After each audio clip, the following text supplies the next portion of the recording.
ఇలా నుంచే మామూలు ఇది కొంచెం చూడాలి. So according to EPFO data only 0.11% of the working population are earning more than 12 lakhs. But matrimonial site ఏమో మోస్ట్ ఆఫ్ ది 20 లక్షలు మినిమం ప్యాకేజ్ ఎక్స్పెక్ట్ చేస్తున్నారు. పిల్లల నుంచి తల్లిదండ్రులు ప్రజెంట్ రియాలిటీని తెలుసుకొని దాని తగ్గట్టు మీరు ఆలోచించి డెసిషన్ తీసుకోండి.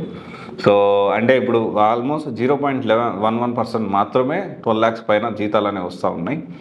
అండ్ ఇప్పుడున్న సిచ్యువేషన్లో వైఫ్ అండ్ హస్బెండ్ చెరొక పని చేసుకుంటేనే బతికే పరిస్థితి ప్రజెంట్ ఉంది.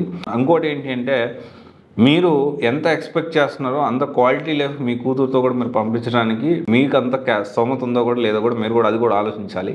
అంటే సైడ్ కాకుండా రెండు వైపులో ఆలోచించాల్సిన అవసరం ఉంది.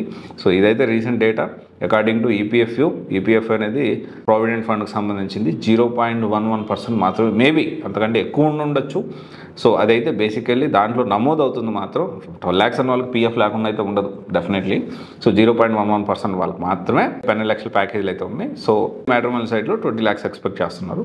సో దీని మీద ఎవరైతే సాఫ్ట్వేర్ ఎంప్లాయీస్ ఉన్నారో పెళ్ళైన అబ్బాయిలు, సో దీని మీద మీ కామెంట్స్ ఏంటో తెలియజేయగలరు కమెంట్లో. Thank you.